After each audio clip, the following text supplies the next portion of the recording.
Complete చేద్దాము. ఈరోజు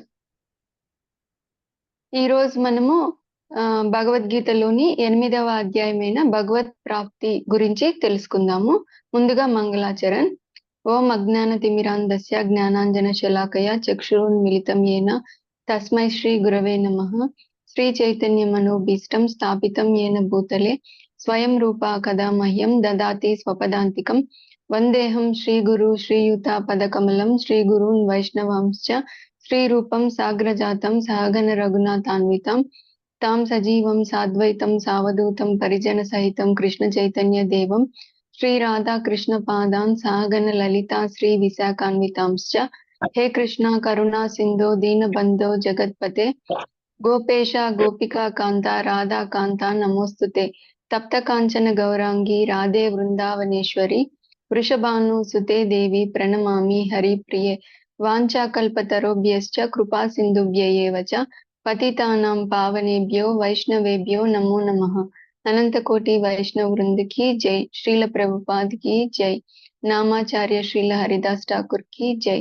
जग पतित पावन गुरु महाराज की जय. जय श्री कृष्ण चैतन्य प्रभु नित्यानंद श्री अद्वैत गदाधर श्रीवासादि गौर भक्त वृंद. हरे कृष्णा कृष्ण कृष्ण हरे हरे हरे राम राम राम हरे हरे. హరే కృష్ణ మాతాజీస్ అండ్ హరే కృష్ణ ప్రభుజీస్. ఈ రోజు భగవద్గీతలోని 8th చాప్టర్ అయిన భగవత్ ప్రాప్తి అనే అధ్యాయం గురించి మనం తెలుసుకుందాము. భగవత్ ప్రాప్తి అంటే భగవంతుణ్ణి పొందడం, భగవద్ధామాన్ని చేరడం. మానవ జీవితం ఎప్పుడు పరిపూర్ణత చెందుతుంది అంటే మనము భగవంతుణ్ణి పొందినప్పుడు, భగవద్ రాజ్యానికి మనము చేరినప్పుడు మానవ జీవితము పరిపూర్ణత్వం చెందుతుందన్నమాట. కాబట్టి మన మానవ జీవితం యొక్క లక్ష్యము, గమ్యము అన్నీ కూడా భగవంతుని పొందడమే అన్నమాట. భగవంతుని పట్ల ప్రేమను సంపాదించి భగవంతుని పొంది భగవద్ధామాన్ని చేరుకోవడమే మానవ జీవితం యొక్క లక్ష్యము. అది భగవంతుని ఎలా పొందడము అనేది శ్రీకృష్ణ భగవానుడు ఈ అధ్యాయంలో మనకు ఎక్స్ప్లెయిన్ చేస్తున్నారన్నమాట. ఈ అధ్యాయంలో మొదటి 4 శ్లోకాలలో అర్జునుడు ప్రశ్నలు వేస్తాడు. తన సందేహాలు, డౌట్స్ వస్తాయి కొన్ని అర్జునుడికి. ఆ డౌట్స్ ని అడుగుతారు. ఆ తర్వాత శ్రీకృష్ణ భగవానుడు వాటికి సమాధానాలు చెప్తారు. తర్వాత 5వ శ్లోకం నుంచి 8వ శ్లోకం వరకు శ్రీకృష్ణ భగవానుడు మరణ సమయంలో తనను ఎలా స్మరించడము అనే విషయాన్ని చెప్తారు. ఆ తర్వాత యోగ మిశ్రమ భక్తి గురించి చెప్తారు. ఆ తర్వాత భౌతిక జగత్తు యొక్క లక్షణాల గురించి చెప్తారు. భౌతిక జగత్తు ఎలా ఉంటుంది అనే విషయాన్ని చెప్తారు. ఆధ్యాత్మిక జగత్తు గురించి కూడా చెప్తారు. చివరగా మరి శుద్ధమైన భక్తియుక్త సేవ ద్వారానే మనము భగవంతుణ్ణి పొందగలుగుతాము, అదే ఉత్తమమైన పద్ధతి అనే విషయాన్ని కూడా చెప్తారనమాట. మొదటగా మనము అర్జునుని యొక్క ప్రశ్నల గురించి తెలుసుకుందాము. పోయిన 7వ అధ్యాయంలో చివరికి వచ్చేసరికి శ్రీకృష్ణ భగవానుడు కొన్ని పదాలు చెప్తారనమాట. అది భౌతిక, అది దైవము, అది యజ్ఞము, ప్రయాణ కాలే అనే పదాలు లాస్ట్ శ్లోకంలో ఉపయోగిస్తారనమాట. వెంటనే అర్జునుడు 8వ అధ్యాయం మొదట్లోనే అర్జునుడు ఇవి ఏంటివి అని చెప్పి డౌట్స్ అడుగుతారనమాట. ఫస్ట్ శ్లోకము అర్జున ఉవాచ కిం తద్బ్రహ్మ కిమధ్యాత్మం కిం కర్మ పురుషోత్తమ అధిభూతం చ కిం ప్రోక్తం అది దైవం కిముచ్యతే. హరే కృష్ణ. ఎవరైనా ట్రాన్స్లేషన్ చదవండి. చదవండి. అర్జునుడు ప్రశ్నించెను, ఓ పురుషోత్తమ, బ్రహ్మము అనగా ఏమిటి? ఆత్మ అనగా ఏమిటి? కామ్యకర్మలు అనగా ఏమిటి? ఈ భౌతిక సృష్టి అనగా ఏమిటి? దేవతలు అనగా ఎవరు? దయతో ఇది నాకు వివరింపుము. హరే కృష్ణ మాతాజీ. మాతాజీ 2వ శ్లోకం కూడా కొంచెం కనెక్టెడే. 2వ శ్లోకం కూడా చదువుతాను, ట్రాన్స్లేషన్ చదవండి. శ్లోక నెంబర్ 2. అధి యజ్ఞ కథం కోత్ర దేహేస్మిన్ మధుసూదన ప్రయాణ కాలే చ కథం జ్ఞేయోసి నియతాత్మభిః. హరే కృష్ణ. సెకండ్ శ్లోక ట్రాన్స్లేషన్ చదవండి. ఓ ఆ, మధుసూదన, యజ్ఞ ప్రభువు ఎవరు? అతడు ఏ విధముగా దేహంలో నివసించును? భక్తియుక్త సేవలో నిలిచిన వారు మరణ సమయమున నిన్నెట్లు ఎరుగగలుగుదురు? హరే కృష్ణ మాతాజీ. హరే కృష్ణ. Thank you Mataji. ఇప్పుడు 1-2 శ్లోకాల గురించి మనం తెలుసుకుందాము. కిం తద్ బ్రహ్మ అంటే బ్రహ్మ అనగా ఏమిటి? కిమాధ్యాత్మం, ఆధ్యాత్మం అనగా ఏంటి? కిం కర్మ, కర్మ అనగానేమిటి? అధిభూతం, అధిభూతం అనగానేమిటి? అధిదైవం కిముచ్యతే, అధిదైవం అనగా ఏమిటి అని ఫస్ట్ శ్లోకంలో అడుగుతారనమాట. కిం తద్ బ్రహ్మ అంటే బ్రహ్మ అంటే, బ్రహ్మ అనే పదానికి సందర్భానుసారము చాలా అర్థాలు అనేటివి ఉంటాయి. బ్రహ్మ అంటే మనము బ్రహ్మదేవుడు అనుకోవచ్చు. బ్రహ్మ అంటే బ్రహ్మజ్యోతి, బ్రహ్మజ్యోతి అని కూడా అర్థం వస్తుంది. బ్రహ్మజ్యోతి అంటే శ్రీకృష్ణ భగవానుని యొక్క దేహ కాంతి. కానీ ఇక్కడ బ్రహ్మ అనే అంటే అర్థము ఏంటి అంటే ఆ ఆత్మ, జీవుడు, జీవాత్మ అని ఇక్కడ శ్రీకృష్ణ భగవానుడు చెప్తున్నారనమాట. కిమధ్యాత్మం, ఆధ్యాత్మం అనగా ఏంటి అంటే జీవుడి యొక్క స్వభావం. ఆధ్యాత్మము అంటే స్వభావం అని చెప్తున్నారు. ఆ తర్వాత కిం కర్మ, కర్మ అనగానేమి అని అడుగుతున్నారు. అధిభూతం, అధిభూతం అంటే ఏంటి? అధిదైవం అంటే ఏంటి అని చెప్తున్నారు అనమాట. అది యజ్ఞ, రెండవ శ్లోకం. అది యజ్ఞ కథం క్రోత, అది యజ్ఞ అంటే ఎవరు? దేహేస్మిన్ మధుసూదన, ఆ అధియజ్ఞుడు దే దేహుల్ అంటే జీవులలో ఎక్కడ జీవిస్తారు?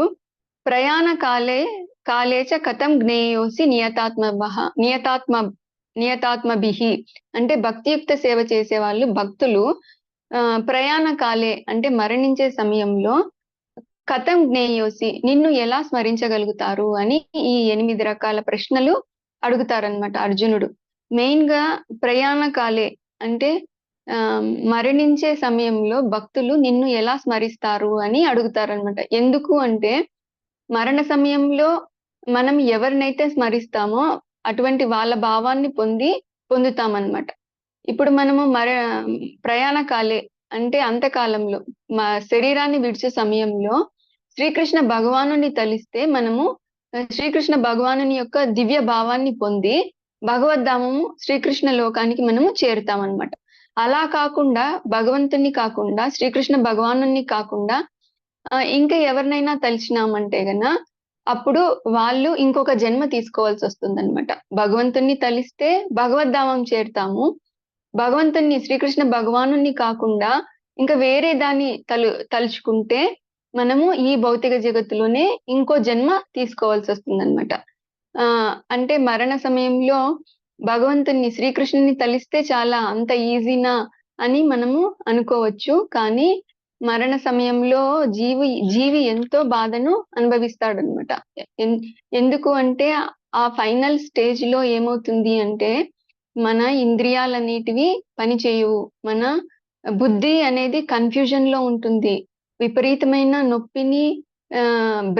నొప్పిని భరిస్తా ఉంటాడు జీవి. ఎప్పుడైతే ప్రాణం ఈ శరీరాన్ని విడిచి వెళ్తుందో ఆ సమయంలో విపరీతమైన నొప్పి అనేది ఉంటుంది, కన్ఫ్యూజన్ అనేది ఉంటుంది. ఆ తర్వాత ఇంద్రియాలు అనేటివి పని చెయ్యవు. అలాంటి నిస్సహాయ స్థితిలో, అలాంటి బాధాకరమైన స్థితిలో, అంత నొప్పి ఉండే స్థితిలో మనము శ్రీకృష్ణ భగవానుని తలుచుకోవడము అనేది ఎవరికి సాధ్యము? ఒక జీవితం అంతా భక్తి చేసిన వాళ్లకు మాత్రమే సాధ్యం అన్నమాట. కాబట్టి అర్జునుడు ఈ ప్రశ్నను ఖచ్చితంగా శ్రీకృష్ణ భగవాను నుంచే దీనికి సమాధానం తెలుసుకోవాలి అని చెప్పి అడుగుతారనమాట. భక్తులు మరణ సమయంలో నిన్ను ఏ విధంగా స్మరించగలుగుతారు అని చెప్పి అడుగుతారు. ఇప్పుడు ఎంత నొప్పి ఉంటుంది అంటే ఆత్మ శరీరాన్ని విడిచి వెళ్ళేటప్పుడు ఒక తేలు కుడితే ఎంత నొప్పి ఉంటుంది అంటే కరెంట్ షాక్ తగిలినట్టుగా ఉంటుందన్నమాట. అలాంటి కొన్ని వేల తేలు అంటే తెలుసు కదండి, స్కార్పియన్ తేలు. అటువంటివి కొన్ని వేల తేళ్లు ఒకటేసారి కుడితే ఎంత నొప్పి ఉంటుందో అంతటి నొప్పి జీవుడు అనుభవిస్తాడనమాట ఆ ప్రాణం పోయేటప్పుడు. అంతటి నొప్పిలో భగవంతుణ్ణి స్మరించడము అనేది ఎంత కష్టతరమైనది, చాలా కష్టతరమైనది. శ్రీల ప్రభుపాదుల వారు భాష్యంలో కూడా ఒక మహాభక్తుడి గురించి ఎగ్జాంపుల్ రాస్తారనమాట. కులశేఖర ఆల్వార్ అని చెప్పి ఒక మహాభక్తుడు ఉన్నారు. ఆయననే ముకుందమాల స్తోత్రం అని కూడా రాశారు భగవంతుని గురించి.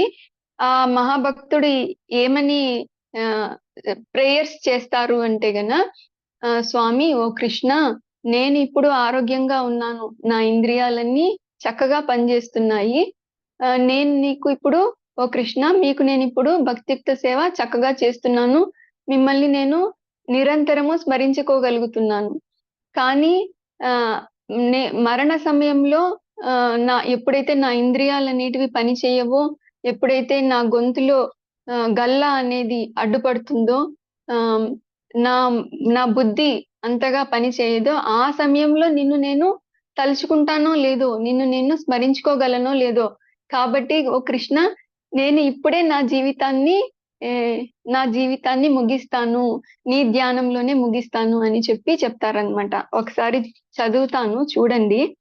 కులశేఖర ఆల్వారు చేసిన ప్రేయర్ ఇది.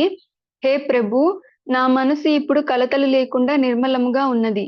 నేను పూర్తి ఆరోగ్యంతో ఉంటిని కనుక నేనిప్పుడు నీ పాద పద్మములను స్మరిస్తూ వెంటనే మరణించగలిగినచో నిశ్చయముగా నా భక్తియుక్త సేవ పరిపూర్ణము కాగలదు. అలా కాకుండా నేను నా సహజ మరణము కొరకై వేచి ఉన్నచో ఏమి జరుగునో నాకు తెలియదు. ఎందుకనగా ఆ సమయమున నా దేహ కార్యములన్నీ చెదిరి గొంతు కపముతో నిండి ఉండుట చేత నేను నీ నామమును స్మరించగలనో లేదో తెలియదు. కనుక వెంటనే మరణించుట ఉత్తమము అని ప్రార్థించెను. అట్టి మరణ సమయంలో మానవుడు శ్రీకృష్ణుని పాద పద్మములపై మనసును ఎట్లు స్థిరముగా నిల్పగలుగునోనని అర్జునుడు ప్రశ్నించెను. మామూలుగా అర్జునుడికి అసలు ఏ డౌటు లేదు, ఎందుకంటే అర్జునుడు గొప్ప భక్తుడు. కానీ జీవులకు, మనకు చాలా డౌట్లు ఉన్నాయన్నమాట. మనకు ప్రతినిధిగా అర్జునుడు భగవంతుడికి ఈ ప్రశ్నలన్నిటివి వేస్తున్నారనమాట, మనం తెలుసుకోవడం కోసము. ఇప్పుడు భగవానుడు అర్జునుడు వేసిన ప్రశ్నలకు సమాధానం చెప్తారు. 3వ శ్లోకము. శ్రీ భగవాను వాచ అక్షరం బ్రహ్మ పరమం స్వభావోధ్యాత్మ ఉచ్యతే భూతభావోద్భవకరో విసర్గ కర్మ సంగీత. హరే కృష్ణ. ఎవరైనా ట్రాన్స్లేషన్ చదవండి 3rd శ్లోకము. హరే కృష్ణ మాతాజీ. చదవండి మాతాజీ. హరే కృష్ణ. శ్రీకృష్ణ భగవానుడు పలికెను, నాశరహితము గుణాతీతుడైన జీవుడే బ్రహ్మము మరియు అతని నిత్య స్వభావమే ఆధ్యాత్మికము అని చెప్పబడును. ప్రాణుల భౌతిక దేహోద్భవమునకు సంబంధించిన కార్యమే కర్మము లేక కామ్య కర్మంగా చెప్పబడును. హరే కృష్ణ మాతాజీ. Thank you Mataji.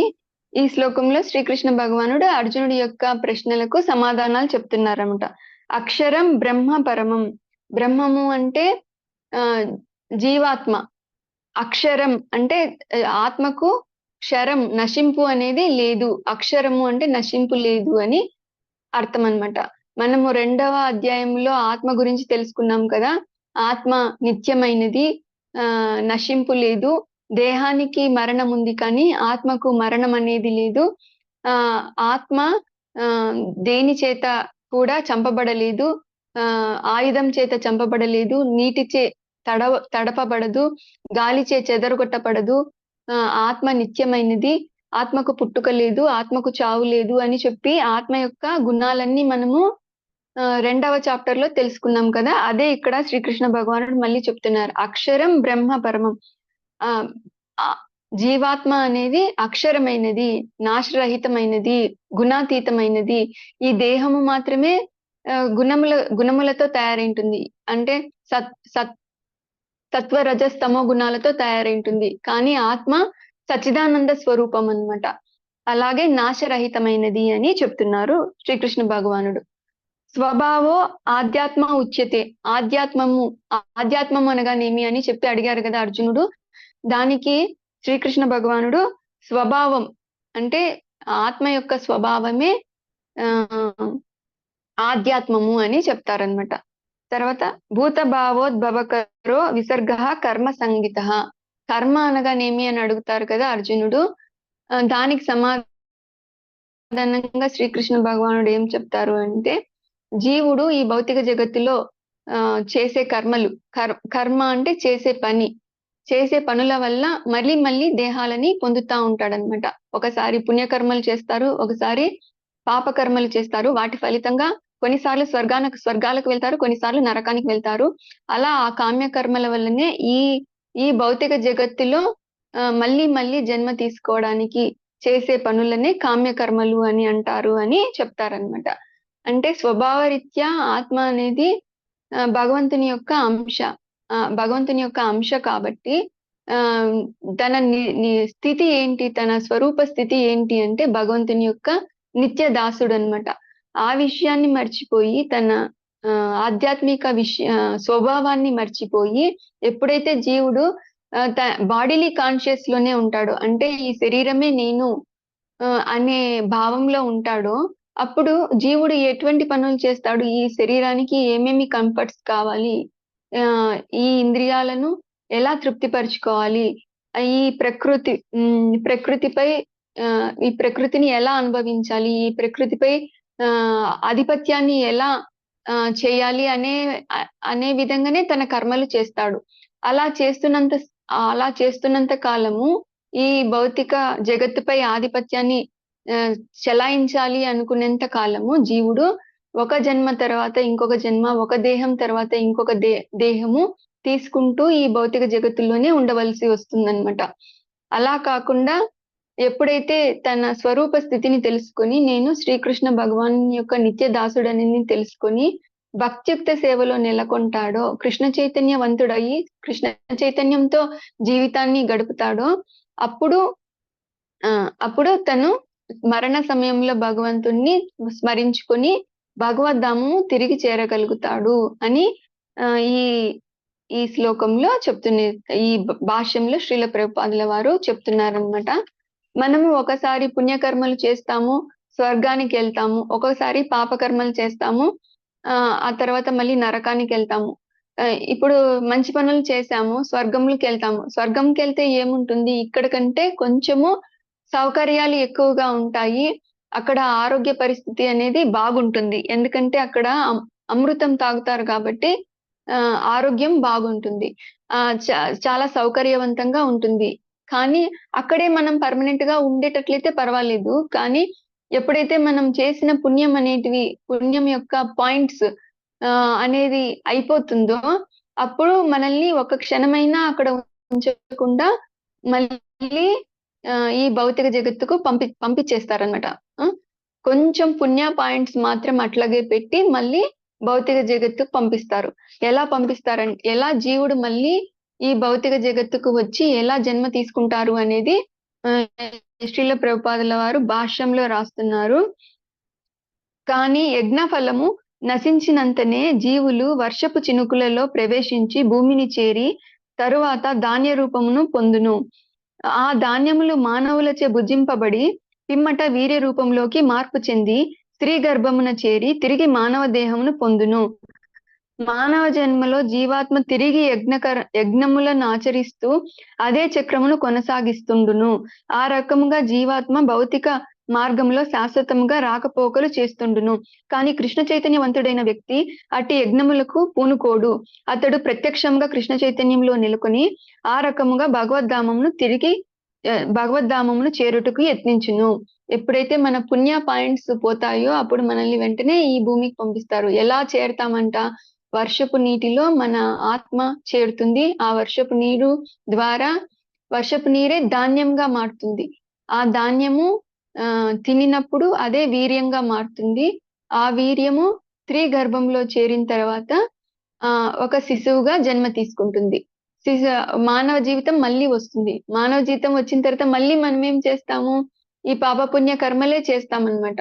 చేసి మరీ అదే పని, స్వర్గము నరకము, మళ్ళీ వాన చినుకుల్లో రావడము, మళ్ళీ గర్భంలో చేరడము, ఇలా ఉంటుందన్నమాట. అలా పాపపుణ్యాల కర్మలు కాకుండా మనం వేరే ఏమి చేస్తే ఈ జన్మ మృత్యు జరా వ్యాధి చక్రంలో నుంచి బయటపడతాము అంటే కృష్ణ చైతన్య కర్మలు చేయాలన్నమాట. అంటే భక్తియుక్త సేవ చేయాలి. అంటే భగవంతునికి సేవ చేయడం ద్వారా మనము ఈ పాప పుణ్యాలకు అతీతులమయ్యి భగవద్ధామము తిరిగి చేరుతాము. కాబట్టి కృష్ణ చైతన్యవంతుడు ఎప్పుడు ఈ యజ్ఞాలను చేయుటకు ఉత్సుకత చూపించాడనమాట. భగవంతుని యొక్క శ్రీకృష్ణ భగవానుని యొక్క భక్తియుక్త సేవలోనే నెలకొంటాడు. ఏమిటివి అవి అంటే శ్రవణము, కీర్తనము, స్మరణము, పాదసేవనము, అర్చనము, వందనము, దాస్యము, సాఖ్యము, ఆత్మ నివేదనము.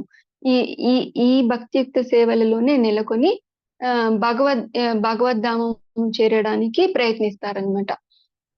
తర్వాత ప్రయాణ కాలే అనే ప్రశ్నకు సమాధానంగా శ్రీకృష్ణ భగవానుడు మిగతా 5వ శ్లోకం నుంచి చెప్తారనమాట. 4వ శ్లోకంలో ఏం చెప్తున్నారు అనేది ఇప్పుడు తెలుసుకుందాము. అధిభూతం క్షరోభావః పురుషాశ్చదిదైవతం అధియజ్ఞో హమే వాత్ర దేహే దేహ భృతాంబర. హరే కృష్ణ. 4వ శ్లోకం ట్రాన్స్లేషన్ ఎవరైనా చదవండి. హరే కృష్ణ మాతాజీ. గీతా మాతాజీ చదవండి. ఇంకో మాతాజీ నెక్స్ట్ శ్లోకం చదువుదురు. Thank you Mataji, thank you. ఓ దేహదారులలో శ్రేష్ఠుడా, నిరంతరము మార్పు చెందే భౌతిక ప్రకృతి ఆదిభూతమని భౌతిక జగత్తు చెప్పబడుతుంది. సూర్యచంద్రుల వంటి సకల దేవతలను కూడి ఉండే భగవంతుని విరాట్ రూపమే ఆది దైవము అనబడుతుంది. ప్రతి దేహదారి హృదయంలో పరమాత్మునిగా తెలియబడే దేవదేవుడైన నేను ఆది యజ్ఞునిగా చెప్పబడతాను. హరే కృష్ణ మాతాజీ. హరే కృష్ణ మాతాజీ. Thank you Mataji. ఈ శ్లోకంలో శ్రీకృష్ణ భగవానుడు అర్జునుడు అడిగిన అధిభూతము, అధిదైవము, అధి యజ్ఞము అనే ప్రశ్నలకి సమాధానం చెప్తారనమాట. అధిభూతము అంటే ప్రకృతి అంటే అధిభూతం క్షరోభావః. ప్రకృతికి నశింపు అనేది ఉందన్నమాట. ప్రకృతిలో ఏ జీవికైనా కూడా నశింపు అనేది ఉంది. 6 రకాల మార్పులను చెందుతుంది అన్నమాట ప్రకృతిలో ఏ జీవి అయినా సరే. ఏంటి ఆ 6 దశలు ఏంటి అంటే, ఫస్ట్ పుట్టటము, పెరగటము, కొంతకాలం నిలిచి ఉండటము, ప్రత్యుత్పత్తి చేయడము, అంటే ప్రత్యుత్పత్తి అంటే పిల్లలను కనడము, తర్వాత క్షీణించడము, చివరికి నశించడము. ఇది ప్రకృతి నియమం అన్నమాట. కాబట్టి ప్రకృతి యొక్క లక్షణం ఏంటి? క్షరోభావః. అధిభూతం అంటే ప్రకృతి, దాని లక్షణం ఏంటి అంటే నశింపుకి గురి అవుతుంటాయి. అంటే ఈ ప్రకృతి ఒక నిర్దిష్ట సమయంలో ఏర్పడుతుంది, మళ్ళీ ఆ సమయం అయిపోగానే మళ్ళీ ప్రళయ కాలంలో కారణోదక సాయి విష్ణువులోకి కలిసిపోతుంది అనమాట. అది ప్రకృతి గురించి చెప్తారు. ఆ తర్వాత అది దైవము అంటే పురుషాశ్చది దైవం. పురుషుడు అంటే విరాట్ పురుషుడే అధిదైవము. శ్రీకృష్ణ భగవానుడి యొక్క విరాట్ పురుష రూపమే అధిదైవము. ఈ విరాట్ పురుషుల్లోనే ఈ దేవతలంతా, సర్వదేవతలంతా విరాట్ పురుషుడి యొక్క దేహంలో అంగాలుగా ఉంటారు అని చెప్తారు శ్రీకృష్ణ భగవానుడు. అధి యజ్ఞో హమే వాత్ర అంటే అధి యజ్ఞుడు అంటే ఎవరు అంటే పరమాత్మ. అందరి జీవుల హృదయాలలో ఉండే పరమాత్మనే అధి యజ్ఞుడు. ఆ పరమాత్మ నా యొక్క స్వాంశ రూపము అని శ్రీకృష్ణ భగవానుడు చెప్తున్నారు అనమాట. ఈ పరమాత్మ జీవులలో ఎక్కడ ఉంటుంది? మా జీవుల శరీరాలలో ఎక్కడ ఉంటుంది అంటే, పరమాత్మ ప్రతి జీవి యొక్క హృదయంలో అంటే హార్ట్ లో ఉంటుంది అని చెప్తున్నారు అనమాట. అది యజ్ఞము, అధిభూతము అంటే ప్రకృతి, అది నిరంతరం మారుతూ ఉంటుంది. అది దైవము అంటే శ్రీకృష్ణ భగవాన్ యొక్క విరాట్ రూపము. అది యజ్ఞము అంటే సర్వజీవులలో హృదయస్థుడైన పరమాత్మ రూపమే అది యజ్ఞము అని చెప్తున్నారనమాట. ఆ తర్వాత 5వ శ్లోకం గురించి చెప్పుకుందాము. అంతకాలేచ మామేవ స్మరన్ ముక్త్వా కలేవరం య ప్రయాతి సమద్భావం యాతి నాస్త్యత్ర సంశయః. హరే కృష్ణ. ట్రాన్స్లేషన్ చదవండి. ఫిఫ్త్ శ్లోకము. చదవండి ప్రభు. హరే కృష్ణ.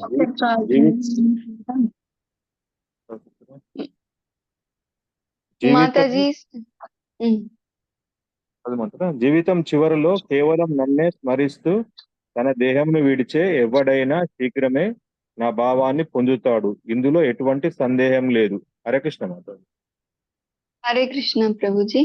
ఈ 5వ శ్లోకం నుంచి శ్రీకృష్ణ భగవానుడు అర్జునుడు లాస్ట్ గా ఒక ప్రశ్న అడుగుతారు కదా, భక్తులు మరణ సమయంలో మిమ్మల్ని ఎలా స్మరిస్తారు ప్రయాణ కాలే అంతకాలే అని అడిగే ప్రశ్నకి సమాధానంగా మొత్తం 5వ శ్లోకం నుంచి చాప్టర్ మొత్తము అది ఒక్క ప్రశ్నకు సమాధానంగా చెప్తారు శ్రీకృష్ణ భగవానుడు అన్నమాట.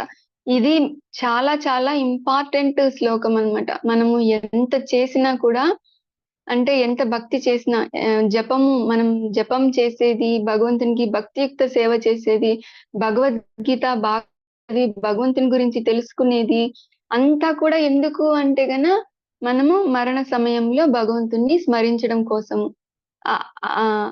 ఆ విషయం ఇక్కడ శ్రీకృష్ణ భగవానుడు 5వ శ్లోకంలో చెప్తున్నారనమాట.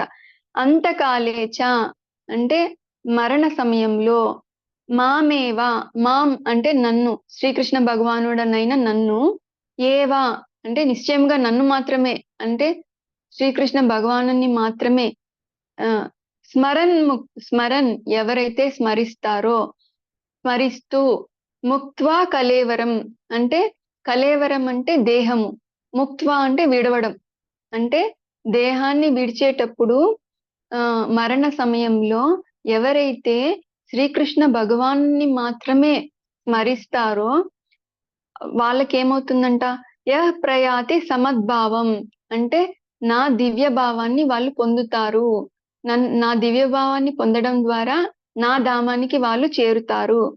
యాతి నాస్తి అత్ర సంశయః అంటే దీంట్లో ఎటువంటి డౌట్ లేదు, ఎటువంటి సంశయము లేదు అని చెప్పి శ్రీకృష్ణ భగవానుడు చెప్తున్నారనమాట.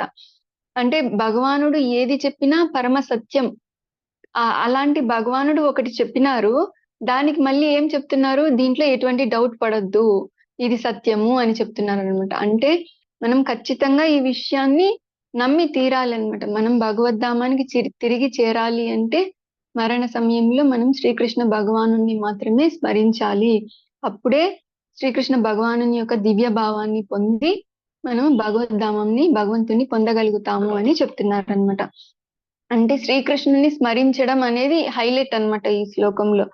కృష్ణ చైతన్యం యొక్క ప్రాధాన్యతను ఈ శ్లోకంలో నొక్కి చెప్పినారనమాట. అంటే స్మరించడము అంటే ఏంటి అంటే మన చైతన్యంలో కృష్ణుడు ఉంటే అప్పుడు మనము స్మరించగలుగుతాం అనమాట. ఆల్రెడీ నేను చెప్పి ఉన్నాను ఏంటి అంటే, మరణ సమయంలో ఏమవుతుంది అంటే మన ఇంద్రియాలు ఏవి పని చేయవు, మన బుద్ధి పని చేయదు, మన నామం చెప్దాము అంటే మన గొంతుకి గల్ల అడ్డుపడుతుంది అనమాట.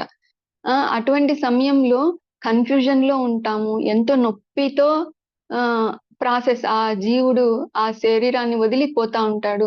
అటువంటి సమయంలో మన మనస్సు ఒకటే పనిచేస్తా ఉంటుంది. మన మనసులో ఎవరైతే ఉన్నారో, ఎవరి గురించి అయితే మనం ఇష్టాన్ని పెంచుకుంటామో, మనం జీవితం అంతా ఎవరి గురించి అయితే ఆలోచించుంటామో అదే బయటకు వస్తుంది అనమాట. మనము జీవితం అంతా శ్రీకృష్ణుని గురించి స్మరణ చేస్తూ, శ్రీకృష్ణుని యొక్క భక్తియుక్త సేవ చేస్తూ, శ్రీకృష్ణున్నే సెంటర్ గా పెట్టుకొని మనం కర్మలు చేసినట్లయితే మన మనసులో ఆటోమేటిక్ గా శ్రీకృష్ణ భగవానుడే ఉంటారు. అప్పుడు మనము శ్రీకృష్ణ భగవానున్నే తలుచుకోగలుగుతాము. అలా తలుచుకోవాలి, ఎంత సింపుల్ అనుకోవచ్చు మనము. అంటే ఇప్పుడు అంతా మన ఇష్టం వచ్చిన పనులన్నీ చేసేసుకొని, మన ఇంద్రియ తృప్తి చేసేసుకొని లాస్ట్ లో శ్రీకృష్ణ భగవానుని తలుచుకుంటే సరిపోదా? అంతోటి దానికి ఇప్పటి నుంచే ఎందుకు ఎప్పుడు మనం హరే కృష్ణ మహామంత్రం జపం చేయాలి, ఎప్పుడు భగవంతుని యొక్క నామరూప గుణలీలలను వినాలి, స్మరించాలి, భగవంతునికి భక్తియుక్త సేవ చేయాలి, అప్పుడు చేస్తే సరిపోదా అని మనం అనుకోవచ్చు. ఇప్పుడు జీవితం అంతా మనం ఏదైతే చేస్తామో ఆ సమయంలో అదే గుర్తొస్తుంది అనమాట. ఇప్పుడు ఒక ఎగ్జాంపుల్ చెప్తున్నాను. ఒక స్టూడెంట్ ఉన్నాడు అనుకోండి, ఆ సంవత్సరం అంతా స్టూడెంట్ కష్టపడి చదివితే సంవత్సరం యాన్యువల్ ఎగ్జామ్స్, చివరి ఎగ్జామ్స్ అప్పుడు ఎగ్జామ్ లో తను చదివి ఉంటాడు కాబట్టి ఆల్రెడీ అన్ని గుర్తుకొస్తాయి అనమాట. తను చదివినటువన్నీ గుర్తుకొచ్చి నీట్ గా ఎగ్జామ్ రాస్తాడు, నెక్స్ట్ క్లాస్ కి వెళ్తాడనమాట. అలా కాకుండా ఆ స్టూడెంట్, ఆ విద్యార్థి ఎప్పుడో కదా, ఇయర్ ఎండింగ్ లో కదా ఎగ్జామ్స్ వచ్చేది, ఇప్పటి నుంచే చదవడం ఎందుకు, ఇప్పుడంతా ఎంజాయ్ చేస్తాము, లాస్ట్ లో చదివితే సరిపోతుంది అని అనుకుంటే లాస్ట్ లో ఒక వారం ముందు అలా చదివితే అప్పుడు అతను ఏమీ గుర్తుకు రావు, అతనికి ఆ ప్రశ్నలు ఏమి గుర్తుకు రావు. ఎందుకు అంటే అతను ఏది చదవలేదు కాబట్టి. అలాగే మనము ఈ జీవితం అంతా ఏంటి అంటే గన ప్రిపరేషన్ అన్నమాట. ఆ ఫైనల్ ఎగ్జామ్ కి ప్రిపరేషన్ అన్నమాట. Life is a preparation and death is examination అని చెప్తారు శ్రీల ప్రభుపాదుల వారు. మనము జీవితం అంతా దేని గురించి అయితే మన ఆలోచనలు మన మనసులో జీవితం అంతా ఏ ఆలోచనలు అయితే ప్రోగుబడి ఉంటాయో అవే ఆ సమయంలో గుర్తుకొస్తాయన్నమాట. ఎందుకంటే మనకంత బుద్ధి ఉండదు ఆ టైంలో. బుద్ధి ఉంటే అవును నేను భగవద్గీతలో చదివినాను, మనం లాస్ట్ లో ఏమి ఆలోచిస్తే దాన్నే పొందుతాము, కాబట్టి నేను శ్రీకృష్ణుని స్మరిస్తాను అని చెప్పి అంత మనం బ్రెయిన్ పని చేసే స్థితి ఉండదన్నమాట. కాబట్టి మన మనసులో ఏదైతే ఉందో అదే స్మరిస్తాము. కాబట్టి జీవిత ఆరంభము నుంచే మనము భగవంతునికి భక్తియుక్త సేవ చేయడం అనేది నేర్చుకోవాలన్నమాట. అందుకే కదా శ్రీ ప్రహ్లాద్ మహారాజు కూడా చెప్తారు, మనము చిన్న వయసు నుంచే భక్తియుక్త సేవ చేయడం నేర్చుకోవాలి, భాగవత ధర్మాన్ని పాటించాలి అని చెప్తారన్నమాట. సరే శ్రీకృష్ణ భగవానుడు ఏం చెప్పారు, నన్ను తలిస్తే నా ధామానికి వస్తారు అని అంటారు. మరి నన్ను కాకుండా ఇంకా వేరే దేన్నైనా తలిస్తే వాళ్ళ పరిస్థితి ఏంటి అనే దానికి నెక్స్ట్ శ్లోకంలో సమాధానంగా చెప్తారు శ్రీకృష్ణ భగవానుడు. 6th శ్లోకంకి వెళ్దాము. యం వాపి స్మరన్ భావం త్యజత్యంతే కలేవరం తం తమేవైతి కౌంతేయ సదా తద్భావ భావితః. సుగుణం మాతాజీ చదవండి మాతాజీ. హరే కృష్ణ మాతాజీ. చదవండి మాతాజీ. ఓ కౌంతేయ, దేహంను తగ్గించినప్పుడు మనుషుడు ఏ భావమును స్మరించినో అదే భావమును అతడు నిశ్చయముగా పొందును. హరే కృష్ణ మాతాజీ. హరే కృష్ణ మాతాజీ. ఈ శ్లోకంలో శ్రీకృష్ణ భగవానుడు ఏం చెప్తున్నారు అంటే, మరణ సమయంలో ఒక జీవి తన స్వభావాన్ని మార్చుకునే పద్ధతిని ఎక్స్ప్లెయిన్ చేస్తున్నారు అనమాట. ఎం వాపి స్మరన్ భావం, మనము దేని గురించి అయితే స్మరిస్తాము, శ్రీకృష్ణుని కాకుండా ఇంకా మిగతా దేని గురించి అయితే స్మరిస్తాము, త్యజత్యంతే కలేవరం, మనము దేహాన్ని విడిచే సమయంలో దేని గురించి అయితే ఆలోచిస్తాము, స్మరిస్తాము, తమేవైతి కౌంతయ్య, ఓ కుంతిపుత్ర, ఆ స్వభావాన్ని మనం పొందుతాము. సదా తద్భావ భావితః, నిస్సందేహముగా నిశ్చయముగా ఆ భావంనే పొందుతాము అని చెప్తున్నారు. నా గురించి స్మరిస్తే నన్ను పొందుతారు, వేరే దాని గురించి స్మరిస్తే వేరేది పొందుతారు అని చెప్తున్నారు అనమాట. ఇక్కడ ట్రాన్స్మైగ్రేషన్ ఆఫ్ ది సోల్ అంటారు అనమాట. ట్రాన్స్మైగ్రేషన్ ఆఫ్ ది సోల్ అంటే ఈ జీవాత్మ ఒక శరీరం నుంచి ఇంకొక శరీరంకు మారే ప్రక్రియ గురించి ఈ శ్లోకంలో చెప్తున్నారు అనమాట. తన జీవాత్మ తన భావాన్ని మార్చుకునే ప్రక్రియ గురించి ఈ శ్లోకంలో చెప్తున్నారు అనమాట. ఇప్పుడు ఒకరు ఇంటి గురించి ఒకరికి ఎగ్జాంపుల్ చెప్తున్నాను. ఒకరికి తన ఇల్లు అంటే తనకి చాలా ఇష్టం అన్నమాట. ఎప్పుడు ఇంటి గురించే, దాన్ని క్లీన్ గా పెట్టుకోవడం గురించే, దీన్ని ఎలా కాపాడుకోవాలి అనే దాని గురించే జీవితం అంతా ఆ ఇల్లు కట్టడానికే కష్టపడి ఉంటాడు. ఆ తర్వాత ఆ ఇంటి మీదనే వ్యామోహాన్ని పెంచుకుంటారు అనుకోండి. అప్పుడు ఏమవుతుంది, తన మనసులో ఇంటి గురించి ఆలోచన అనేది ఉంటుంది. కాబట్టి మరణ సమయంలో తను ఇంటినే తలుచుకుంటాడు. అప్పుడు ఎలా పుడతారు, ఆ ఇంట్లోనే మనిషిగా పుట్టాలని రూల్ ఏం లేదు. ఆ ఇంటికి కాపలా కుక్కలాగా కూడా పుట్టొచ్చు అనమాట. ఇంకొకసారి కొంతమంది నేను అమెరికాకు వెళ్ళాలి అమెరికాకు వెళ్ళి అక్కడ చదువుకోవాలనో, లేదా అక్కడ జాబ్ చేయాలనో, అక్కడికి వెళ్ళి జీవితాన్ని ఎంజాయ్ చేయాలనో, అలా జీవితం మొత్తము అమెరికా వెళ్ళడానికి కోసమే కష్టపడతా ఉంటారు అనమాట. అప్పుడు వాళ్ళు అది సాధించలేకపోయినారనుకోండి, మరణ సమయంలో ఏమి గుర్తొస్తుంది వాళ్ళకి, ఆ అమెరికానే గుర్తొస్తుంది అనమాట. అప్పుడు అమెరికాను పొందుతారు వాళ్ళు, కానీ ఒక మనిషిలాగానే అమెరికాలో జన్మించాలని రూల్ ఏం లేదనమాట. ఒక కుక్కలాగా జన్మించవచ్చు, ఒక పిల్లిలాగా జన్మించవచ్చు, లేదా ఒక ఈగలాగానో దోమలాగానో అమెరికాలోనే పుడతారు. కానీ ఇలా కూడా కావచ్చు అనమాట. మనం ఏదైతే ఏ భావాన్ని అయితే కోరుకుంటామో అదే పొందుతాము, కానీ మనం కోరిన విధానంలోనే మనకు లభిస్తుంది అన్న గ్యారంటీ అయితే లేదనమాట. మన కర్మానుసారం ప్రకృతి మనకి ఎలా రాసుంటే అలా వస్తుందన్నమాట. ఇప్పుడు మనకి ఇంకొక ఎగ్జాంపుల్ ఏంటి అంటే భరత్ మహారాజ్ గురించి తెలుసు కదా, జడభరతుడు అని కూడా అంటారు. భరత్ మహారాజు ఏం చేస్తారు, చిన్న వయసులోనే తన వారసుడు, తన సక్సెసర్ ఎప్పుడైతే వస్తారో వెంటనే ఏం చేస్తారు, అతనికి పట్టాభిషేకం చేసేసి నేను భక్తియుక్త సేవ చేస్తాను, నేను భగవద్ధామం మానవ జీవితం యొక్క కర్తవ్యం భగవంతునికి సేవ చేయడము, ఆ విధంగా నేను భగవంతుని సేవలోనే నా జీవితాన్ని గడుపుతాను అని చెప్పి రాజ్యాన్ని అన్నిటి మీద వ్యామోహాన్ని వదిలేసి అడవులకు వెళ్ళి చక్కగా భక్తియుక్త సేవ చేస్తా ఉంటారన్నమాట. ఎవరు? భరత్ మహారాజు. కానీ ఒక చిన్న తప్పు జరుగుతుంది. ఏంటి అంటే ఒకరోజు భరత్ మహారాజు అక్కడ గండకి నది దగ్గర తన కుటీరం అనేది ఏర్పరచుకుంటారనమాట. గండకి నది దగ్గరికి వెళ్ళి అక్కడ కూర్చొని ధ్యానం చేస్తా ఉంటే అక్కడికి ఒక గర్భవతి అయిన జింక వస్తుందన్నమాట. ఒక పులి తరుముతా ఉంటుంది జింకను. ఆ భయంలో ఆ జింక ప్రసవిస్తుంది. ఒక చిన్న బేబీ జింకను ప్రసవిస్తుంది. జింక పిల్లని ప్రసవిస్తుంది, కానీ తల్లి జింక మరణిస్తుంది అనమాట. ఆ ప్రసవ సమయంలోనే మరణిస్తుంది తల్లి జింక. ఎప్పుడైతే ఇది భరత్ మహారాజు చూస్తారో ఆ చిన్న జింక పిల్ల మీద తను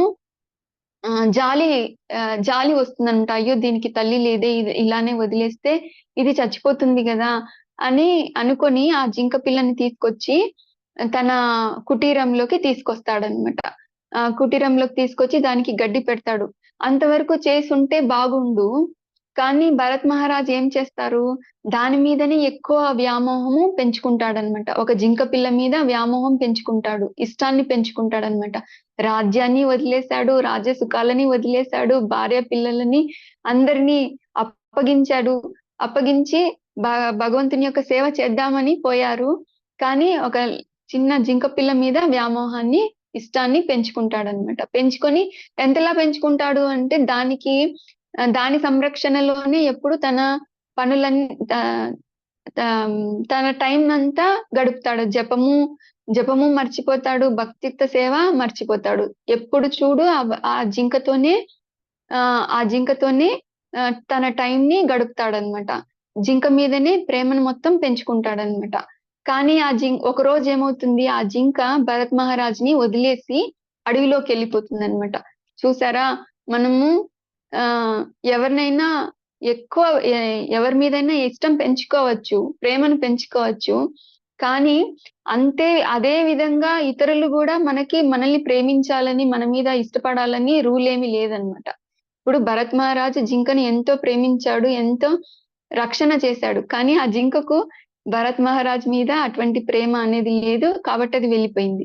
కానీ భరత్ మహారాజు ఆ జింక మీద వ్యామోహాన్ని వదలలేక ఎప్పుడు నిరంతరము దాని గురించి ఆలోచిస్తూ, ఇది చిన్న పిల్ల, తల్లి కూడా లేదు, ఈ అడవిలో అది తినిందో లేదో, ఏ క్రూరముఖమైన దాన్ని తినేసిందో, అదేమైనా మరణించిందో అని చెప్పి ఎప్పుడు దాని గురించి ధ్యాసలోనే ఉంటాడు. చివరకు మరణ సమయం వస్తుంది. మరణ సమయంలో కూడా తనకు ఆ జింకనే గుర్తుకొస్తుందన్నమాట. కానీ భరత్ మహారాజు ఈ జింకని చేరదీయక ముందు ఎటువంటి భావంలో ఉంటారు అంటే భావా స్టేజ్ లో ఉంటారు. మొత్తము కృష్ణ భక్తియుక్త సేవలో, కృష్ణ భక్తిలో 8 స్టేజెస్ ఉంటే 5వ స్టేజ్ లో ఉంటారనమాట భరత్ మహారాజ్.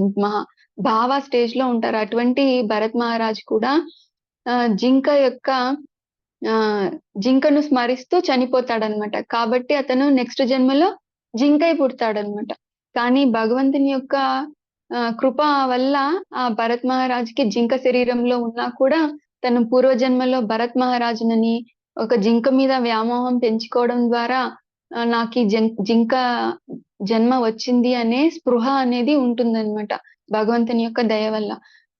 కాబట్టి మళ్ళీ భరత్ మహారాజు ఆ జింక శరీరంలో ఉన్నా కూడా నిరంతరము శ్రీకృష్ణునే స్మరిస్తాడు. ఆ తర్వాత ఒక గొప్ప బ్రాహ్మణుని ఇంట్లో కొడుకుగా పుడతాడు.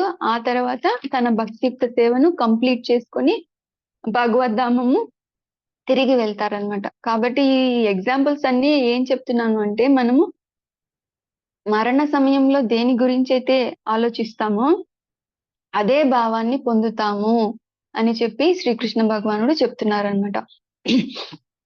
నెక్స్ట్ శ్లోకంకి వెళ్దాము. 7వ శ్లోకము.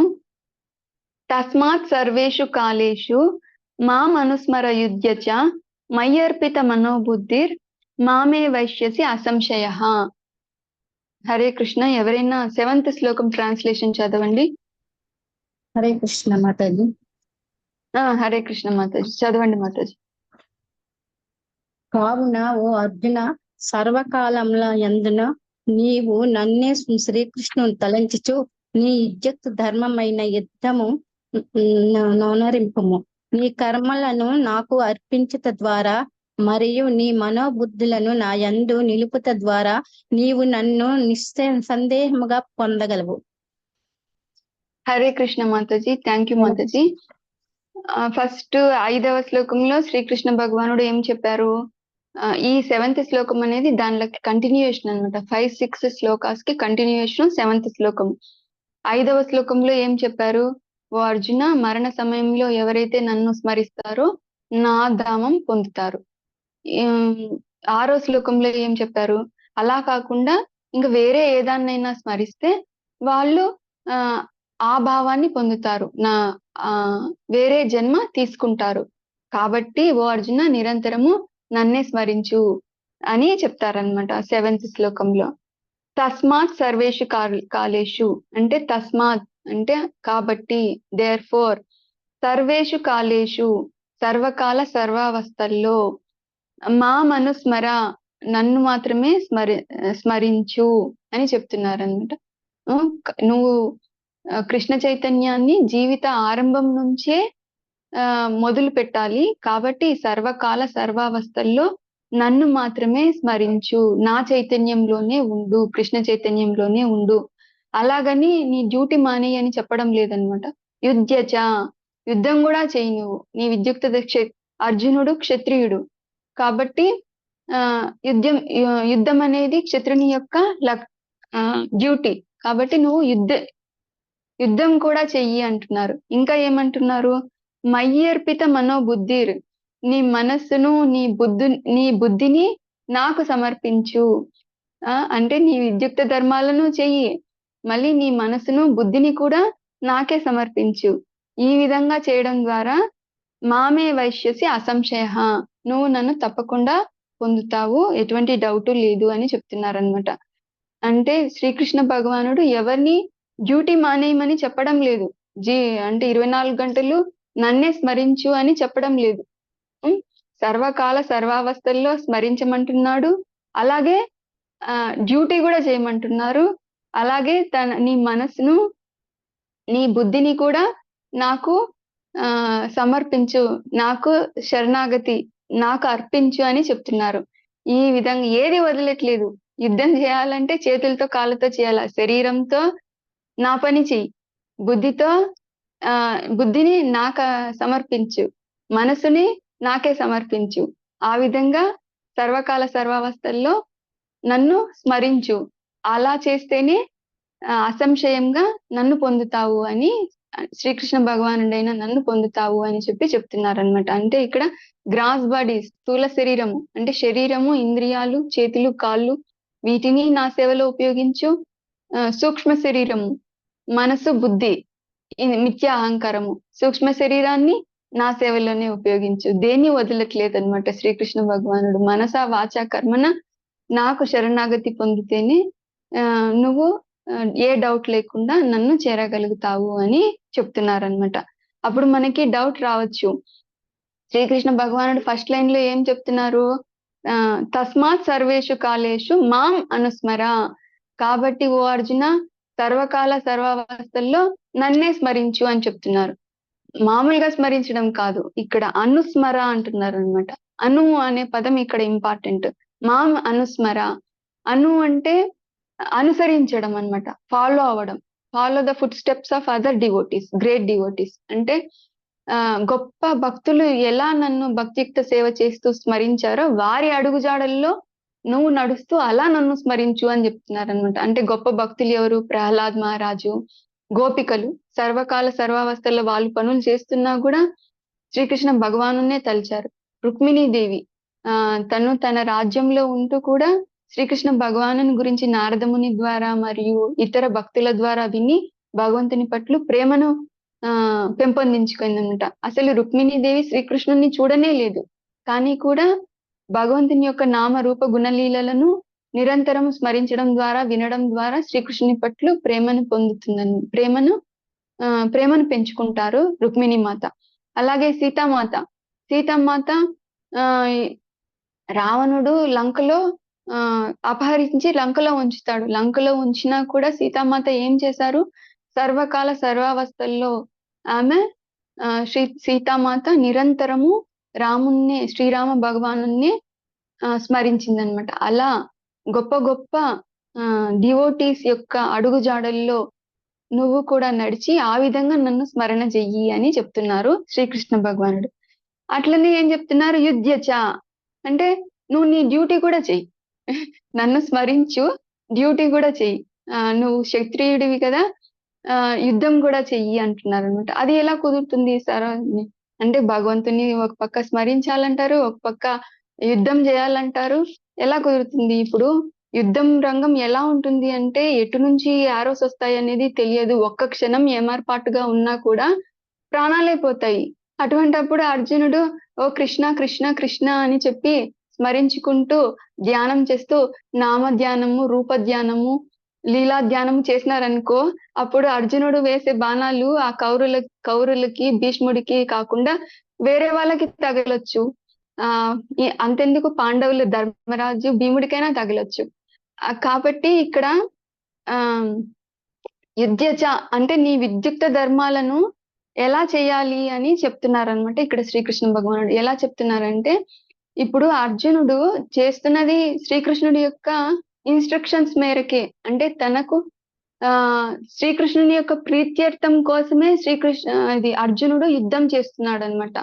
తన కోసము తను ఏదో లాభం పొందాలని కాదు, భగవంతుని యొక్క ఆజ్ఞ మేరకు భగవంతుని చేతిలో ఒక పనిముట్టుగా శ్రీకృష్ణుని కోసమే కర్మను చేస్తున్నాడు. కాబట్టి ఆ టైంలో అర్జునుడు భగవంతుని తలుచుకోకపోయినా కూడా అర్జునుడు కృష్ణ చైతన్య కర్మను చేసినట్టే లెక్క అన్నమాట. అంటే అర్జునుడు ఎంత అటెంటివ్ గా యుద్ధం చేస్తున్నాడు, ఎంత అటెంటివ్ గా బాణాలను వేస్తున్నాడు, ఎంత జాగ్రత్తను తీసుకుంటున్నాడు తన సైన్యాన్ని కాపాడాలని. దాన్ని కూడా మనము కృష్ణ చైతన్య కర్మ అని చెప్తాం అనమాట. ఎంత జాగ్రత్తగా కృష్ణుని యొక్క పని చేస్తున్నాడు, ఎంత జాగ్రత్తతో చేస్తున్నాడు అనేది మనము ఇక్కడ శ్రీకృష్ణుని యొక్క భక్తిని చూపిస్తుంది అనమాట మనకి. కాబట్టి అది కూడా భక్తియుక్త కర్మనే, కృష్ణ చైతన్య కర్మనే. శ్రీకృష్ణుని ప్రీత్యర్థం చేసే విద్యుక్త ధర్మము కూడా కృష్ణ చైతన్య కర్మనే. కాబట్టి ఆ టైంలో ఆ పని చేసే సమయంలో శ్రీకృష్ణ భగవాను తలుచుకోకపోయినా కూడా అది మనము కృష్ణ చైతన్యంలోనే ఉన్నట్టు అన్నమాట.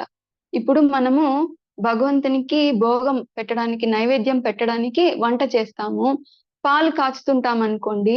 మనం సర్వకాల సర్వావస్థల్లో శ్రీకృష్ణుని తలుచుకోవాలి కదా అని చెప్పి మనము కృష్ణ కృష్ణ అని జపం చేస్తా ఉంటే ఏమవుతుంది? పాలు పొంగిపోతాయి.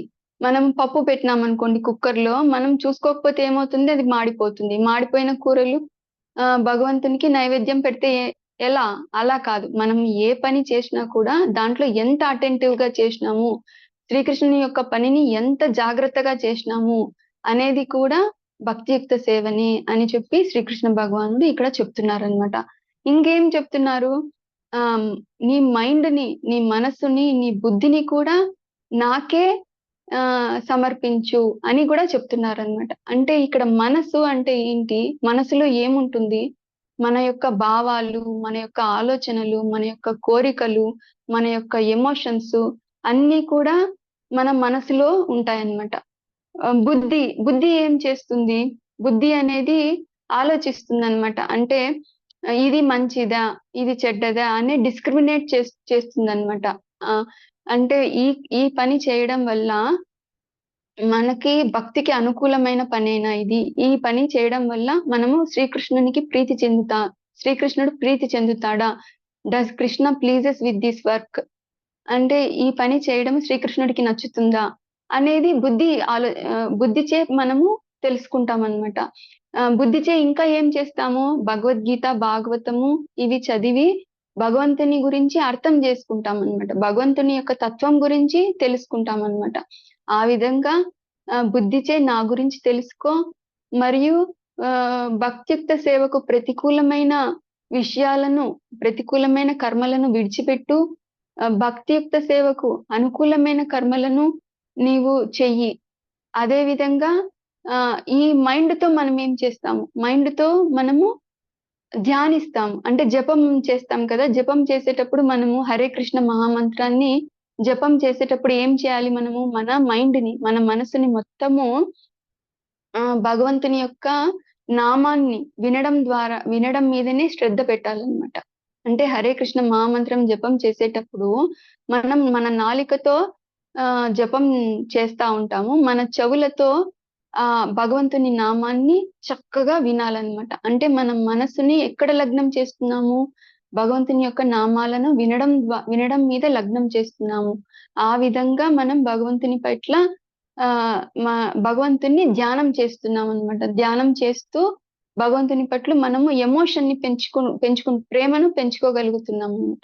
ఆ విధంగా 3 రకాలుగా చేయాలన్నమాట. అంటే మన శరీరంతో, మన కాళ్ళు, చేతులు, ఇంద్రియాలతో శ్రీకృష్ణుడి కోసము పని చేయాలి.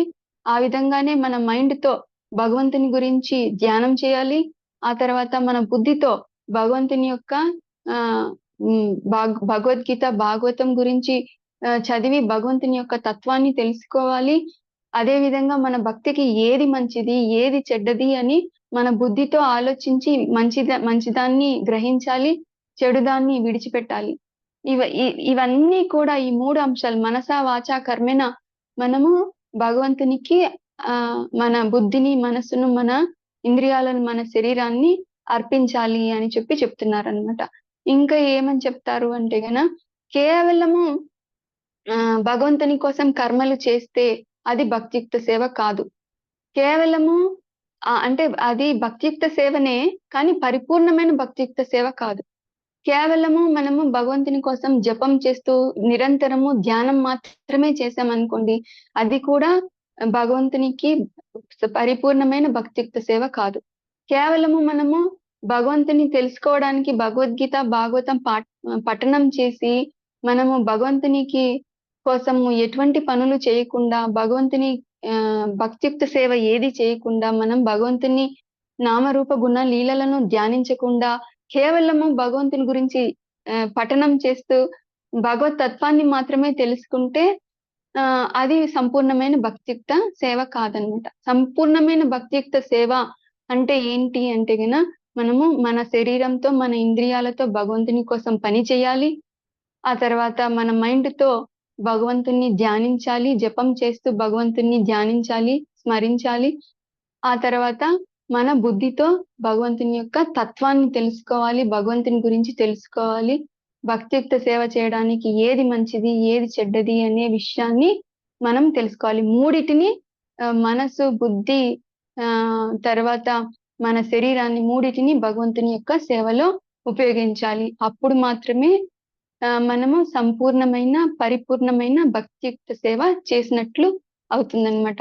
ఇది అంతా మనకు ఒక డౌట్ రావచ్చు.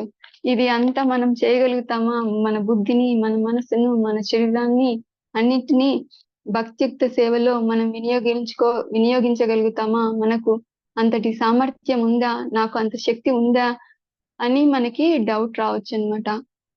కానీ మనము మోస్ట్ ఆఫ్ ద టైము మన బుద్ధిని, మన మనస్సుని, మన శక్తిని, మన శరీరాన్ని దేనికి వాడతాము అంటే మన సమస్యలను పరిష్కరించుకోవడం కోసమే వాడతాం అన్నమాట. అంటే ఈ భౌతిక జగత్తులో రకరకాల సమస్యలు ఉంటాయి. కొన్ని మనసు పెట్టే సమస్యలు ఉంటాయి, కొన్ని శరీరం పెట్టే సమస్యలు ఉంటాయి, కొన్ని జాబ్ యొక్క సమస్యలు ఉంటాయి, కొన్ని ఫ్యామిలీ ప్రాబ్లమ్స్ ఉంటాయి, కొన్ని పిల్లల ప్రాబ్లమ్స్ ఉంటాయి. ఇలా రకరకాల ప్రాబ్లమ్స్ అనేటివి ఉంటాయి.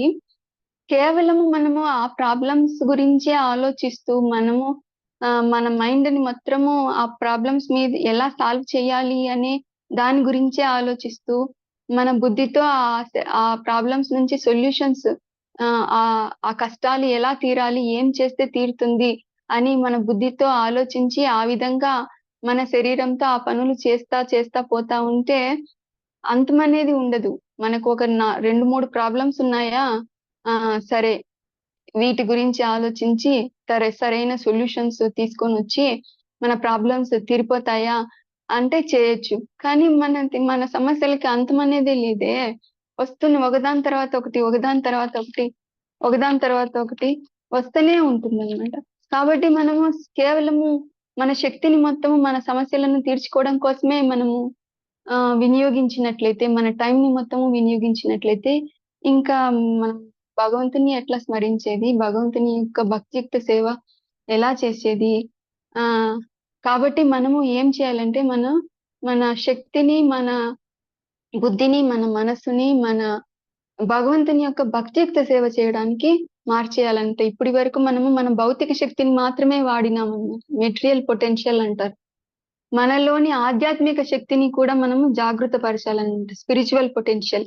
అది ఎలా జాగృత పరచాలి అంటే భగవంతునికి భక్తియుక్త సేవ చేయడం ద్వారా, భగవంతుని యొక్క నామరూప గుణ లీలలను స్మరించడం ద్వారా, భగవంతుని కోసం కర్మలు చేయడం ద్వారా, ఆ విధంగా ఎప్పుడైతే మనము మన ఆధ్యాత్మిక యొక్క శక్తిని, స్పిరిచువల్ పొటెన్షియల్ ని జాగృతం చేస్తామో అప్పుడు మనకి భౌతిక సమస్యలు అనేటివి చాలా సింపుల్ గా అనిపిస్తాయి అన్నమాట. ఆ పైన మనకి శ్రీకృష్ణ భగవానుడు కూడా ఉన్నారనమాట హెల్ప్ చేయడానికి. మనం ఎప్పుడు ఏం ఆలోచించాలంటే, నేను భక్తిలో ఎలా ముందుకు వెళ్ళాలి, నేను నా మనసుని, ఇంద్రియాలను, నా బుద్ధిని భగవంతుని యొక్క సేవలో ఎలా వినియోగించాలి, ఏ పని చేయడం ద్వారా నాకు భక్తి చేయడానికి ఎక్కువ టైం దొరుకుతుంది, అలా ఆలోచించి మనము మన పని అలా ఆలోచించి మన ఫోకస్ ని భక్తియుక్త సేవ మీదకి షిఫ్ట్ చేయాలన్నమాట. అలా చేయడం ద్వారా ఏమవుతుంది అంటే, భగవంతుడు శ్రీకృష్ణ భగవానుడే మన సమస్యలను ఈజీగా తీర్చేస్తాడనమాట. మన సమస్యలను మనం తీర్చుకోవాలంటే చాలా కష్టం. ఒక్కొక్కసారి సమస్య కంటే పరిష్కారం చేయడమే పెద్ద సమస్య లాగా ఉంటుంది అనమాట. సొల్యూషనే మనకి ఇంకా ఎక్కువ పెయిన్ఫుల్ గా కూడా ఉంటుంది. కాబట్టి సమస్యలను కొన్ని అలా అని పూర్తిగా వదిలేయకూడదు, అలా అని వాటి మీదనే కంప్లీట్ గా ఇమ్మర్స్ అవ్వకూడదు, మనం దానిలోనే ఉండకూడదు అనమాట. భక్తియుక్త సేవను కూడా చేయడం ద్వారా మనం సమస్యకు చెప్పాలి, నువ్వు ఎంత పెద్ద అయినా కావచ్చు, నీకంటే శ్రీకృష్ణ భగవానుడు ఎంత పెద్దటి సమస్యనైనా సరే తీర్చగలుగుతాడు అని చెప్పి ఆ నమ్మకం అనేది మనకు రావాలన్నమాట. ఆ విధంగా మనము మనలోని ఆధ్యాత్మిక శక్తిని జాగృతం చేసుకోవాలన్నమాట. ఆ విధంగా మనము మన మనస్సుని, మన ఇంద్రియాలను, మన శరీరాన్ని, మన బుద్ధిని భక్తియుక్త సేవలో కృష్ణ చైతన్యంలోనే ఉంచుకోవడం ద్వారా సర్వకాల సర్వావస్థల్లో మనము శ్రీకృష్ణుని స్మరించుకోగలుగుతాము. మన మనసులో శ్రీకృష్ణుని పట్ల ఎమోషన్ అనేది, ప్రేమ అనేది పొందగలుగుతాము.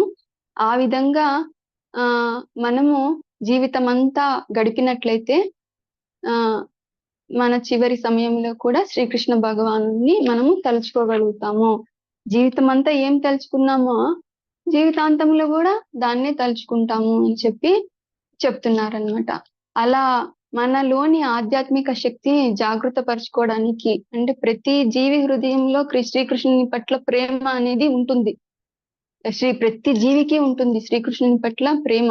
ఎందుకు అంటే ప్రతి జీవి భగవంతుని యొక్క అంశనే, కానీ అది హృదయంలో నిగూఢంగా ఉంటుంది, అంటే నిద్రావస్థలో ఉంటుందన్నమాట. దాన్ని మనము ఎలా జాగృత పరచాలి అంటే గన హరే కృష్ణ మహామంత్రం ద్వారా, మనము హరే కృష్ణ మహామంత్రాన్ని జపం చేయడం ద్వారా, కీర్తనం చేయడం ద్వారా మనము మనలోని కృష్ణ ప్రేమను, నిద్రావస్థలో ఉన్న శ్రీకృష్ణుని పట్ల మనకున్న ప్రేమను జాగృతం చేయగలుగుతాం అన్నమాట. ఇక్కడ శ్రీల ప్రభుపాదుల భాష్యం చాలా చిన్నదే, ఒకసారి చదువుతాను చూడండి. శ్రీకృష్ణుడు అర్జునునకు చేసిన ఈ ఉపదేశము కామ్యకర్మలలో మునిగి ఉండేటి మానవులందరికీ ఎంతగానో ముఖ్యమైనది. మానవుని తన విద్యుక్త ధర్మములను లేదా కర్మలను త్యజించమని భగవంతుడు ఇక్కడ చెప్పుటలేదు. మీ డ్యూటీస్ మానేయమని శ్రీకృష్ణ భగవానుడు ఎప్పుడు చెప్పడం లేదు. అనగా వాటిని కొనసాగిస్తూనే హరే కృష్ణ మహామంత్ర జప కీర్తనలతో శ్రీకృష్ణుని స్మరించవలెను. ఈ పద్ధతి మానవుని భౌతిక కాలుష్యముల నుండి విముక్తిని చేసి మనోబుద్ధులను శ్రీకృష్ణునిపై నెలకొల్పును. మన మనస్సును, మన బుద్ధిని హరే కృష్ణ మహామంత్రం జపం చేయడం ద్వారా మనం మన మనస్సును, మన బుద్ధిని శ్రీకృష్ణుని పైన లగ్నం చేయగలుగుతాం అన్నమాట. దివ్యమైన శ్రీకృష్ణుని నామములను కీర్తించుట ద్వారా మానవుడు నిస్సందేహముగా దివ్యలోకమైన కృష్ణధామమును చేరుకోగలుగుతాడు. అలా శ్రీకృష్ణుని యొక్క దివ్య నామాలను కీర్తించడం ద్వారా, జపించడం ద్వారా చివరకు జీవుడు దివ్యమైన శ్రీకృష్ణుని యొక్క లోకమును చేరుకోగలుగుతాడు అని చెప్పి ఇక్కడ శ్రీల ప్రభుపాదుల వారు భాష్యంలో రాస్తున్నారు. మొత్తం మీద శ్రీకృష్ణ భగవానుడు ఏం చెప్తున్నారంటే, జీవితం అంతా కృష్ణ చైతన్యంలో ఉండండి, అప్పుడు జీవితాంతంలో కూడా మీరు కృష్ణ నన్నే గుర్తు చేసుకుంటారు, నన్నే స్మరించగలుగుతారు అని చెప్తున్నారు అనమాట. హరే కృష్ణ. ఈ రోజు క్లాసు ఇంతటితో ముగిస్తున్నాను. ఈ అవకాశం ఇచ్చినటువంటి పరాభక్తి మాతాజీకి మరియు మథురాపతి ప్రభుజీకి నేను నా కృతజ్ఞతలు తెలుపుకుంటున్నాను. ఎవరికైనా మీకు డౌట్ ఉంటే అడగండి, నేను చెప్పడానికి ట్రై చేస్తాను. Hare Krishna Mataji and Hare Krishna Prabhuji. Dandavat pranam to all of you. Hare Krishna Mataji. Hare Krishna Mataji. Hare Krishna. చెప్పండి మాతాజీ. భక్తులకి కూడా మరణ సమయమున అంతే వేదన కలుగుతుందా మాతాజీ? అంటే మరణ సమయం అనేది చాలా నొప్పితో కూడుకున్న విషయమే. అంటే ఎప్పుడైతే ఆత్మ దేహాన్ని విడిచి వెళ్తుందో అప్పుడు చాలా నొప్పి అనేది ఉంటుంది. కానీ భక్తులకు కూడా అదే వేదన ఉంటుందా అంటే, ఇప్పుడు ఒక పిల్లి ఉందనుకోండి, పిల్లి తన బిడ్డని, తన పిల్లని నోట్లో పట్టుకొని పోతుంది అనుకోండి, అప్పుడు ఆ పిల్లకి ఏమైనా భయం ఉంటుందా? ఉండదా? పిల్లి తన పిల్లను నోట్లో పట్టుకొని పోతా ఉంటుంది కదా. 2 నిమిషాలే సౌమ్య ఉండేది. ఉండదు మాతాజీ. ఎందుకు భయం ఉండదు? అమ్మ హ్యాపీగా తీసుకుపోతుంది అని, అమ్మ ఉందన్న భయం, కాన్ఫిడెన్స్. అమ్మ నోట్లోనే కదా నేనున్నాను అనే, నాకేమైతుంది, నేను అమ్మ నోట్లోనే కదా ఉన్నాను అని చెప్పి దానికి ఎటువంటి టెన్షన్ అనేది ఉండదు. కానీ అదే పిల్లి ఒక ఎలుకని నోట్లో పెట్టుకొని పోతుంది అనుకోండి, అప్పుడు ఆ ఎలుకకి ఎలా ఉంటుంది? సేమ్ అట్లనే పట్టుకోంది. పిల్లి తన పిల్లని ఎలా పట్టుకుందో ఇప్పుడు ఎలుకను కూడా అట్లనే పట్టుకుంది. కానీ ఎలుకకి మాత్రము ఎంతటి టెన్షన్ గా ఉంటుంది, ఎంతో బాధగా ఉంటుంది. అలాగే భగవంతుడు తన భక్తులను తీసుకెళ్లిపోయేటప్పుడు ఒక తండ్రిలాగా మనల్ని తీసుకెళ్లిపోతాడు అనమాట. ఆ నొప్పి అనేది అంతా ఉండదన్నమాట. అదే అభక్తులకి మరణం అనేది ఎలా కనిపిస్తుంది అంటే గన్నా వణికిపోతారు. ఆ కాల రూపంలో భగవంతుని చూడగానే వణికిపోతారనమాట. అంటే భక్తుల యొక్క పరిస్థితి వేరుగా ఉంటుంది, ఆ భక్తుల యొక్క పరిస్థితి వేరుగా ఉంటుంది. హరే కృష్ణ మాతాజీ. అర్థమైంది మాతాజీ? హరే కృష్ణ మాతాజీ. హరే కృష్ణ మాతాజీ. చాలా బాగా చెప్పినారు. Okay Mataji, thank you. ఏదైనా డౌట్ ఉంటే అడగండి మాతాజీ. చాలా బాగా చెప్పారు. హరే కృష్ణ మాతాజీ. హరే కృష్ణ ప్రభుజీ. హరే కృష్ణ. చెప్పండి మాతాజీ. మనం ఎంతసేపటికి ఆధ్యాత్మిక అభివృద్ధి గురించే మాట్లాడినాం. సరే, అంటే ఇది కృష్ణ పరమాత్మను భౌతికంగా కూడా అభివృద్ధి చెందడానికి అడగొచ్చా? అంటే ఒక విద్యార్థి ఉన్నారనుకోండి, అతనికి జీవితంలో ఏదో ఒక పోటీ పరీక్ష అవసరం, ఎంతైనా టెన్షన్ ఉంటది. కానీ ఆ టెన్షన్ కి కరెక్ట్ గా అంటే విజయం సాధించగలుగుతారు, అపజయమైన సాధించగలుగుతారు. అంటే ఇట్లా భగవంతుని సపోర్ట్ ఏమన్నా ఉంటుందా? ఇది అడగొచ్చు అడగకూడదు నాకు తెలియదు. అంటే భౌతిక అభివృద్ధికి దేవుడు ప్రాధాన్యత ఇస్తారా? అంటే దేవుని అలా కోరుకోవచ్చా అనేది నా సందేహం మాతాజీ. మనం తప్పకుండా అడగొచ్చు ప్రభుజీ. ఖచ్చితంగా అడగొచ్చు. మనకి ఏ సమస్య వచ్చినా మనము ఫస్ట్ అడగవలసింది ఇక్కడ పెద్ద పెద్ద పిడుగులు పడతా ఉన్నాయి. అందువల్ల నాకి అట్లా అనిపించింది. వర్షం వస్తా ఉందన్నమాట ఇక్కడ అనంతపూర్‌లో. మనం ఖచ్చితంగా అడగాలి. ఎందుకు అంటే మనకి ఏ సమస్య వచ్చినా గూడా మనము మన తల్లిదండ్రులను ఎలా అడుగుతామో అలాగే శ్రీకృష్ణ భగవానుడిని కూడా అడగాలి. కానీ మనకు పాత్రత ఉంటే ఇస్తారనమాట. మనం దానికి అర్హులము అనుకుంటే శ్రీకృష్ణ భగవానుడు అది తీరుస్తారు. ఒకవేళ అది దానివల్ల మనకు మంచి జరుగుతుంది, మన భక్తియుక్త సేవకు ఇంకా అనుకూలంగా ఉంటుంది అనే విధంగా అయితే మనకు శ్రీకృష్ణ భగవానుడు అది శాంక్షన్ చేస్తారనమాట. ఎందుకు అంటే మనము ఈ ప్రెజెంట్ మాత్రమే చూసాము. కానీ శ్రీకృష్ణ భగవానునికి మన పాస్ట్ తెలుసు, మన ప్రెజెంట్ తెలుసు, మన ఫ్యూచర్ కూడా తెలుసు. కాబట్టి మనకు ఏది మంచిదో అదే ఇస్తారనమాట. ఇక్కడ మా ఆచార్యులు కూడా చెప్తారు కదా, మనం కోరుకున్నది జరిగింది అంటే ఓకే, మనం కోరుకున్నది జరగలేదు అంటే డబల్ ఓకే. ఎందుకు అంటే శ్రీకృష్ణుడు కోరుకున్నది జరిగింది. అప్పుడు నాకంటే కూడా శ్రీకృష్ణ భగవానుడే నా గురించి చక్కగా ఆలోచిస్తాడు, చక్కటి నిర్ణయం తీసుకుంటాడు అని చెప్తారనమాట. ఓకేనా ప్రభుజీ? ఓకే మాతాజీ, ధన్యవాదాలు. హరే కృష్ణ ప్రభుజీ. ఇంకెవరికైనా సందేహాలు ఉంటే అడగండి. హరే కృష్ణ. ఎవరికి సందేహాలు లేకుంటే ఒకసారి హరే కృష్ణ మహామంత్రం జపం చేసి క్లాస్ ని ఎండ్ చేద్దాము. హరే కృష్ణ కృష్ణ కృష్ణ హరే హరే, హరే రామ రామ రామ హరే హరే. వాంఛాకల్పతరుభ్యశ్చ కృపా సింధుభ్యేవ చ పతితానాం పావనేభ్యో వైష్ణవేభ్యో నమో నమః. అనంత కోటి వైష్ణవ వృంద की जय, श्रील प्रभुपाद की जय, पतित पावन गुरु महाराज की जय, नामाचार्य श्रील हरिदास ठाकुर की जय. हरे कृष्ण माता जी, हरे कृष्ण प्रभु ji. Dandavat pranam to all of you. लीव अवदम माता जी. माता जी. हरे कृष्ण.